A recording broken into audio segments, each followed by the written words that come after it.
Bali, magpapalit din tayo ng tinidor, testingin natin. Tsaka seat post, tsaka rotor. Favorite to ng mga ng mga crit boys. Kung may pagkakaiba ba mag-carbon na seat post. May pagkakaiba. Uulan nakakatawad mag-bike. Kaya gagawin natin ngayon, magkakalito tayo ng bike. Andito sa shop yung gravel bike ko. May makikakabit tayong mga kung ano-ano mga pyesa dyan. Thank you kay Timo sa pag-support sa episode natin na to. Yung links andyan sa description. Check nyo na lang. And pwede nyo gamitin tong code na to para pag ginamit nyo yung code na yan, magkakaroon kayo ng 5,000 coupon bundle na pwede nyo magamit sa purchase nyo. Free delivery, free returns. Kaya ayos na ayos. Jim, ano yung kulay orange na yan? Ano to, insert para makapag halimawang kuya iyan sa trail. Pang mga pang malalakas. Anong benefit pagka nag-i-insert? Pag may insert, makakapagsagad ka ng baba ng hangin, marereduce mo yung risk na ma-pinch flat. Medyo bibigat yung gulong nyo, pero konti lang naman. Wala pang 1 kilo. Few grams lang din. Very specific kasi yung ganito eh. Pag kailangan mo to, kailangan mo talaga. Pero kung hindi naman ganun ka-hardcore or di kailangan sa pinagra-ridingan mo, kahit wala, okay lang din. Di ba usual yan sa mga nagte-trail ganun? Sa mga, nung una talaga, enduro, sa mga nag-e-enduro. Pero ngayon kasi, dahil demanding na rin naman talaga ang mga trail sa atin. For comfort din. Kung mapathole. Hindi basta, hindi ka agad sasaluhin ng rim. Dito muna siya tatama. Kung naka-insert siguro yung land ko, hindi masisira. Oo, kahit pa paano. Kaso hindi. Huli na eh. Kung kailan huli na eh. Saka lang naisipan eh. Pinamana na tuloy sa akin. Papalit na rin tayo ng gulong sa gravel natin. Kenda, try natin to. Alluvium Pro, 700 by 45. So, dati kong setup, eto, 47 to. So, tingnan natin kung ninipis ba pag nag-45. Jim, ano naman masasabi mo sa gulong na yan ng Kenda? Wala pa talaga akong experience sa gantong level ng gulong ng Kenda. Ang meron lang ako dun sa mga sobrang budget nila. Tsaka sa enduro tires nila, nakagamit na ako. Okay naman sa enduro tires. Ito, malalaman. Although based sa profile niya, parang ka-style din ng mga specialized Pathfinder. Although sa specialized Pathfinder kasi, malolobo yun. Ito, malaman kung magiging malobo. Kung malaki siyang tingnan sa rim. Tingin mo, all-rounder na pwede na. So nakikita ko, more on fast rolling, tas medyo loose and hard pack. Actually, merong chart si Kenda eh. Ito yung gusto ko sa kanila. Ayan. Meron silang chart na ganyan para malaman mo kung para saan ba talaga yung gulong. Kasi sa panahon ngayon, lalo sa gravel, tire choice is the key. Saan siya, naglalak ng karakter ng dun sa chart? Bale, pang talaga siya. Ang pinakalamang niya is loose over hard, then hard pack, tapos medyo malamala sa loose dirt, tapos sa grass and muddy, hindi siya ganun kapit. Yun yung nakalagay sa niya. Yun yung sa yun. So yun yung mangyayari sa speed talaga to. Sa Pilin ba, sa Gravel X, ganun malamang yan. Muddy tsaka grass. Pero kung sa gravel paths ng Nueva Ecija, ganun. Perfecto. Kung ganun, no. May siya, may direction. Meron. Sa mga maglalagay ng insert, may tips din tayo. So, ilagay muna yung gulong. Bonus kung di nyo na kailangan ng levers. Tapos sa pagsisit ng tires, para as much as possible, di nyo kailangan ng levers. Yung gulong, ilagay nyo sa gitna. Yan. Pag nasa gitna kasi yan, hindi siya yung masikip. So, ito, kaya lang kamayin kasi ganun lang ang ginawa. Diba? Yan. Bonus na yung may kalyo kayo nakamakapal. Papalapatin lang muna natin bago ilagay yung insert. Kasi pag ilalagay agad, minsan mahirap. Di naman kailangan na lapat parehas kahit isang side lang. Kakatakot naman. Ay, malobo. Kumpara mo nga dito sa sa rear tire. Wait lang. Lagyan natin ng pito. Courtesy of Gerber. Ba't magpapalit na ako ng valve core? Naglalaway na yung luma nyo. Hindi ba, nalilinis yung valve core? Talaga papalitan mo na? Nalilinis, pero... Mas maganda, palit na. Pag meron. Ayan lang. Isang ilagay nating PSI. Ano bang gamit nyo dati dito sa 700 by 47C? 30 pag kalsada, 25 pag mga event. Pag mga trails. Okay, kabitan natin ng 30 PSI lang to. Pero baka magbababa na ako pagka may insert na Pwede na magbaba. Mukhang true to size.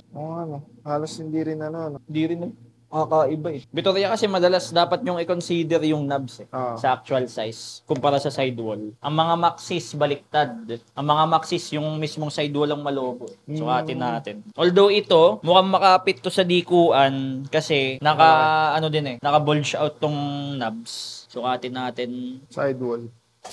Dun muna, so Knob. end-to-end ng knobs, around 44. End-to-end nung knobs yon dito. Ah. Pero pagkasama yung mismong sidewall, at 30 PSI, 44.5. Hmm. Ayun. So, ano naman siya, true to size. Although sa experience ko sa Kenda, true to size naman talaga sila madalas. Pero malambot yung goma. Hindi tulad ng sa mga mura na Kenda. Hindi nyo nga pala gagamitin sa Gravel X. Hindi nga. Ito, ano na to? Pamana na ba? Pamana. Kakabit. 500 km lang masasagad. Sakit lang sa ulo. Tapos pag magtatanggal kayo ng gulong, same lang din. I-sentro nyo muna lahat. Pero since isang side lang ang kailangan natin dito, try natin. Kukurutin nyo lang, then itutulak nyo yung bead. Pag medyo nakatulak na, i-ano nyo pa baba. Yan. Kasi yun, tanggal na siya. Although may mga combination ng gulong na hindi ganito ang nangyayari.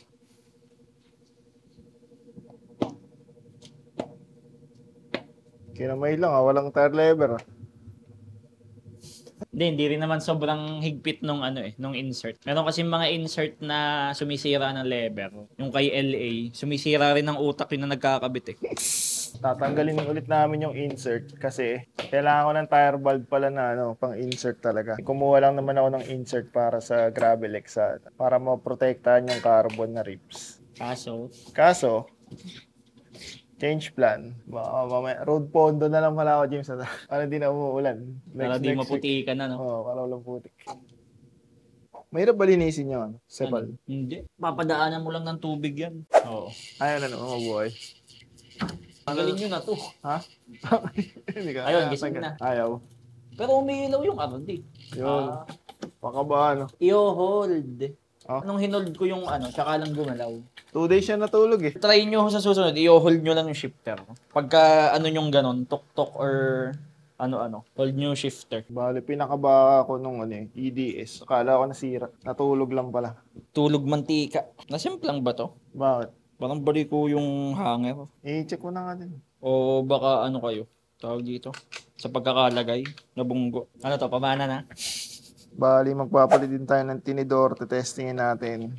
Ano kaya? Tsaka seat post. Tsaka rotor. Magkaiba. Tsaka ito, bar tape. Makasaka na yung bar tape. Ang mga Kenda ba, Jim, prone na mag-wobble? Sa experience ko, isang model lang yung ko na Kenda na detatak na medyo mataas. Yung pang enduro nila. Hindi naman. Kasi nakailang tanggal kabit kami ng Kuya Jello nun. Kasi niram ko lang yun sa Kuya Jello kasi. Hindi naman siya nag-wobble. Kahit as in ilang beses namin tinanggal kabit. May insert ka pa ba na ito? Pero nakita ko sa ni BH59 lang din to eh. Pareho lang ata yun. Pero sa mismong ni EDS provided, iba. Iba itsura. Pero nabasa ko, pwede ang BS59. May technique naman ako dito para di na kailanganin mag-bleed. Sige. Ikaw nakakaalam. Hindi naman pipe cutter, di ba ginamit nyo dito? Hindi. Hindi. Pipe cutter. Hindi na ako nagpa-pipe cutter. Ay na lang muna magputol, Kuya Ian. Masakit pa ko. Okay. Favorite to ng mga ng mga crit boys. Kailangan ng lilipat yung Paano mo nalalaman kung kailangan pa nung nilalagay sa baba? pag flat lang kailangan. Pero pag merong concave na ganon, medyo parang pa-volcano. Yun na yan. Hindi na kailangan ng ganon. Bali mas mababa pa ang putol na gagawin nyo. Gawa ng expander. Hindi, yung ilalim. Hindi pa Mas may isa pa akong spacer sa ibabaw. Pwede naman. Isang 10mm sa taas para ang putol ay kung saan minarkahan. Jim, baka di mo kaya magputol. Nangyari sa'yo? Nadulas ako sa MRT. Dami pa namang tao. Masakit to pag yung binaback and forth pag napepersa. Anong mas masakit? Physical o ano? Wala na akong kapal ng mukha eh.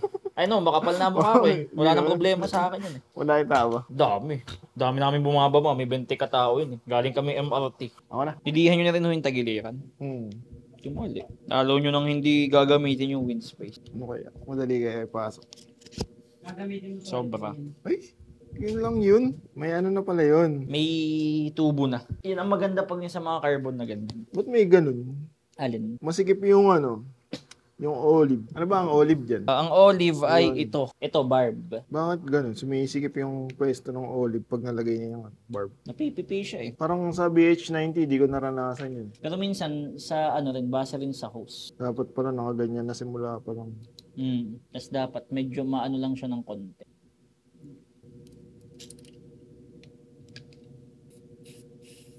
Ano? Kailangan ba? Gawaing tamad. Parang madami na bawas ah. Hindi, tinapapan ko ng konti bago ilagay. Para may excess.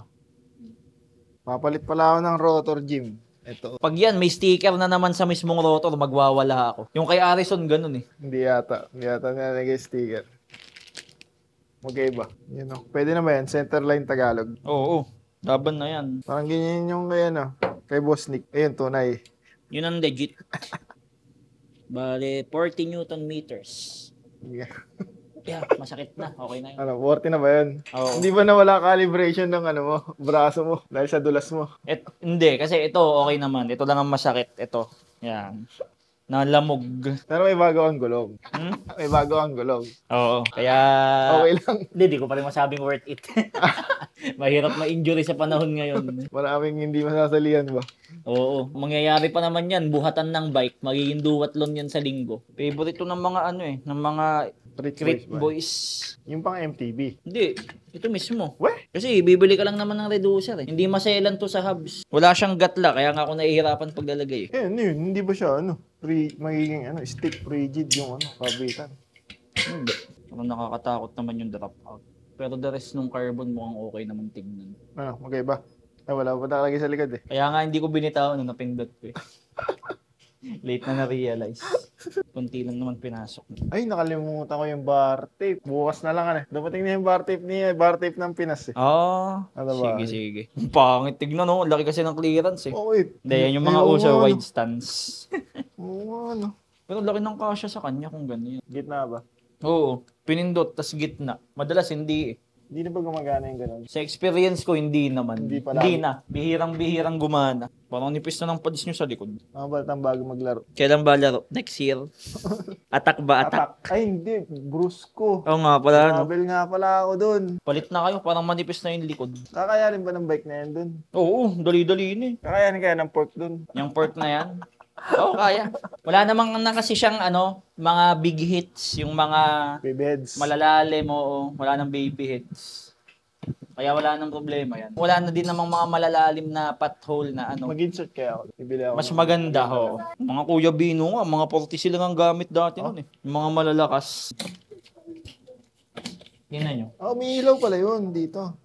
Paano? Ayaw nyo Ilaw pala tanggalin yung dito. ano eh. Hindi, ngayon ko lang nalaman. Ganun nata talaga yung cage nito eh. Nakaganon na ako. Nakaano talaga. Ewan. Kasi hindi ko tanda na ganyan ka. Nung Tanay Bike Challenge, tumatama eh. Tumatama. So, dumadapis ng konti sa rayas. Pero nung una, bago gamitin, hindi. Pero nung Sakto. during na ride, Bagay, nag-play-flex. Kasi ang Doon ko ano niya, naramdaman. paloob. Kaya may Ilaw chance pala na dito. nasasabit. Kaya Ano pala nyo yung to? may Palinis RGB. nyo din ng kadena. Bakit? Pangit tuloy ng downshift. Akala ko na nasira, gawa ng niride ko sa ulan eh. Ayun, panay ulan pala ride. Ito, tatry ko lang kung may pagkakaiba ba mag-carbon na seat post. May pagkakaiba. Yung ano, carbon na seat post. 27.2. May pagkakaiba yan, Kuya Ian. Ano? Di mo pa nabibit-bit ba yan? Di mo pa na nabubuhat? Elita to. May packaging yan. Parang wala lang ah. Elita yan, promise. Elita ang nabitbit ko ng ganito kagaan eh. Mukhang okay naman to, wag ka lang sesemplang. Ayun ba? Favorite kong linyahan sa karon. Okay naman. Parang sesemplang. Hindi. Riro. Ayun nga pala, no? Hindi ka pala pwede may setback, ano? Pwede naman. Magpatangkad ka lang ng konti. Ayos ah. Mukhang sakto ah. Sakto lang to, Kuya Ian. Tas may setback kasi eh. So, ang mangyayari, sakto lang kasi nga kailangan mo di ba may setback. Sakto lang to. Yung naka-atras yung saddle ko na yan. Ganun ba? Parang walang hawak. Kala ko Elita kasi ang gaan talaga. Cockpit na lang, kaka-carboning ko rin, Yowan. Poseblo mo. Integrated daw. Hindi kasi bagay sa frame eh. Ano, Jim?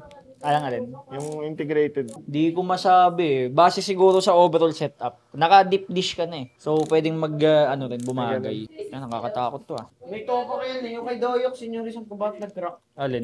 Ayan, hindi tumunog. Yung sa stem.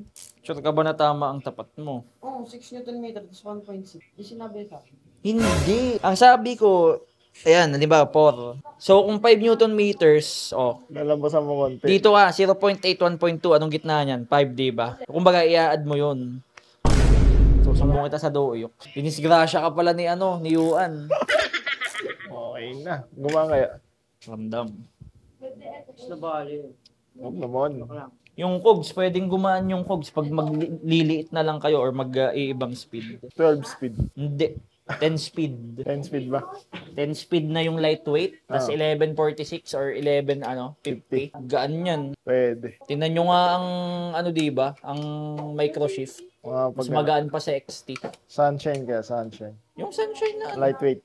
Oh, yun din yun. Yung kay Kagawad, binebenta niya yung kanya eh. Nagpalit ng Sagmit Evo. Sagmit Evo, all steel, pero magaan pa rin siya. Pero hindi lightweight, pero magaan. Kumpara kung bibili ka ng Shimano. Tingnan mo kung mabigat yung dati kang alo. Laki diferensya.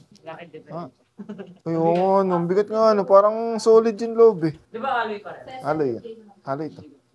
Ang nagpapabigat na lang dito, crank tsaka pedals.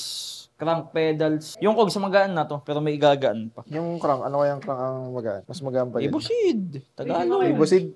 Oo. Subok na ba yan? Okay nga yung review kahit sa dun sa debutas. Oh. Although ewan ko, hindi ko talaga kinakaya magtiwala. Golf ball. Yung Ingrid Tagalog na Ibosid, pwede. Oo. Yung may tusok-tusok ng golf ball. Structurally kasi, mas okay yun eh. Kaya yun na lang siguro kung baka sakali. Umagay din naman pala sa colorway. Pero maganda to, i-glow gagawing gloss. Laki ng buka, Pwede na ata mag-MTB tires dito. Kaya nga mga crit boys yan ang gamit. Kasi hanggang 2.2 ata kasha. Binalik ko na yung dati kong stem. Pinalitan ko kasi yan ang mas maikse. Kaya na yun. Tapos, napaka-angas, Carbon Lodi. Bagong rotor, bagong goma, bagong seat post. Yan. Nice. Sarap magbike. Baka ito na lang din. Baka palitan ko din tong cockpit. Stem tsaka drop bar. Bahala na in the future. Pero solid na yan. Ito din pala. Pero ito baka palitan ko din. Papareho ko dun sa nasa harap. Again, thank you kay Timo sa pag-support sa episode natin na to. Kung meron kayong need din sa mga pinakita ko sa inyo, yung mga bike parts, napakadami pang ibang mga parts doon na makikita nyo sa Timo. Check nyo lang dyan sa description. Lalagay ko yung links ng iba. Meron din kayong pwedeng i-search na code. Pa-flash ko dyan sa screen. Ayun yung code. Pag sinearch nyo yan, may pwede kayong i-claim na 5,000 coupon voucher na pwede nyo magamit sa purchase nyo. Free shipping, free returns, kaya ayos na ayos. So that's it for this video. Ride safe mga kapadyak.